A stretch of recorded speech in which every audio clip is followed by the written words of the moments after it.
Tenet was directed by Christopher Nolan, everyone's favorite creator of time-bending, plot-twisting, non-linear, sci-fi, indie blockbusters, and has without a doubt been one of the most anticipated movie events of the year so far. We obviously have Mulan that's streaming now, Black Widow's coming out in November, Dune in December, which is definitely my next most anticipated movie. But there's nothing quite like the spectacle of a Christopher Nolan movie. So I took the risk to go see this one in theaters, which wasn't that bad. Everyone was spaced out and wearing their masks the entire time. And I'm so glad that I did because there's so much to discuss with this movie and I'm so excited to talk about it with you guys. So let's get into it.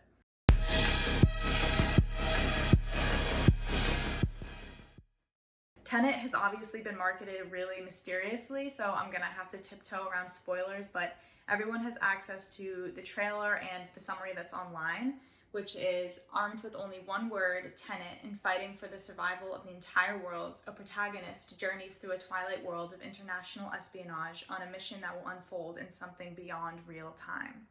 So essentially, the main character, who's played by John David Washington, is somehow part of an effort to prevent World War III, which is somehow connected to a new technology that allows those who wield it to invert time. Tenet also has supporting roles from Robert Pattinson, Elizabeth Debicki, and Kenneth Branagh.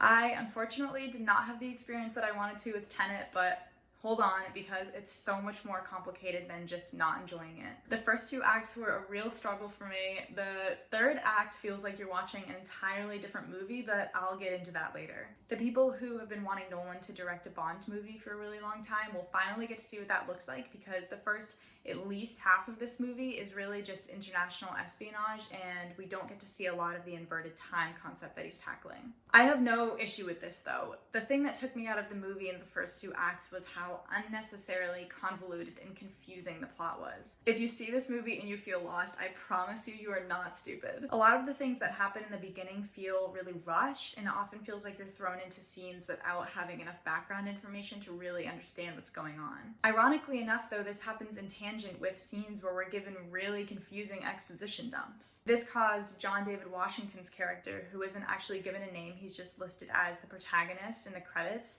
to really just feel like a vehicle for the audience to have the plot explained to them. His character wasn't very well developed, and there are several scenes where he's talking to someone and they go, "Do you know about this thing?" And he goes, "Oh, you mean this thing that does this thing and is in this place?"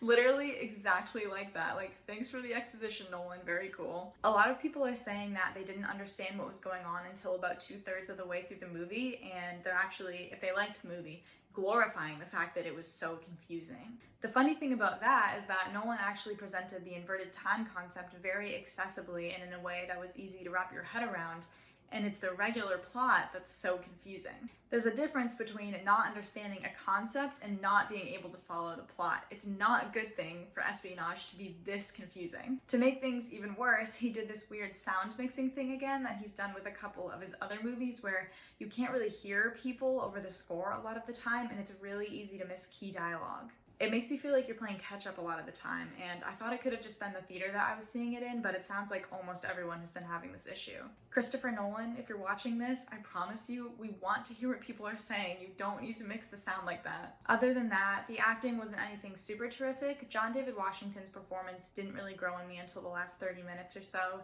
and he actually made a lot of risks in the movie for Elizabeth Debicki's character, which I thought was unearned considering how shallow their relationship was. Her character was surprisingly resonant though, and the emotional subplot that happens with her is actually one of the better parts of the espionage portion of the movie. Okay, I'm done being mean, and I finally get to talk about how incredible the third act of Tenet is. My advice to you, if you do go see this and you find yourself in the same frustrated position that I did, stick it out to the end.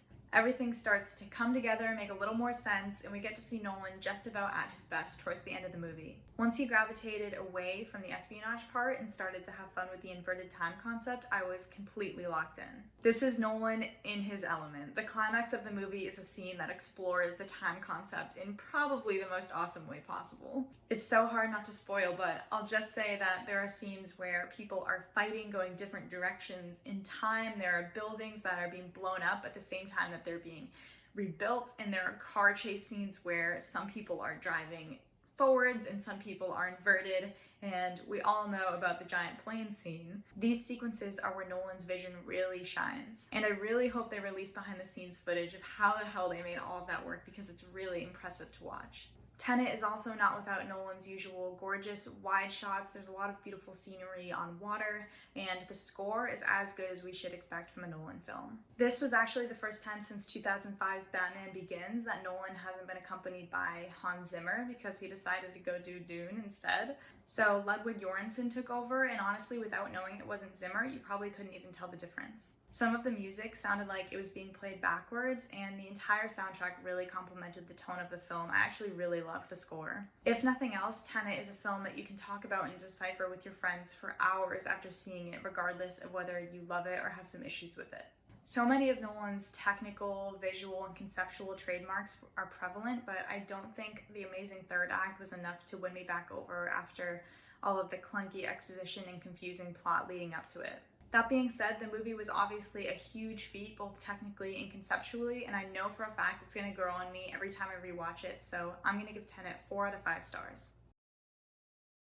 If you haven't seen Tenet yet and you do go see it, again, I encourage you to stick it out to the end and approach it with no expectations. But as always, if you have seen Tenet, let me know what you thought, and keep an eye out for more videos soon. I should be doing one in the next week. I don't know on what yet, but after that, for sure, I'm going to be reviewing The Devil All the Time, starring Tom Holland, Robert Pattinson, Bill Skarsgård, and Sebastian Stan. Woo! That comes out on September 16th on Netflix. Thanks for watching, guys.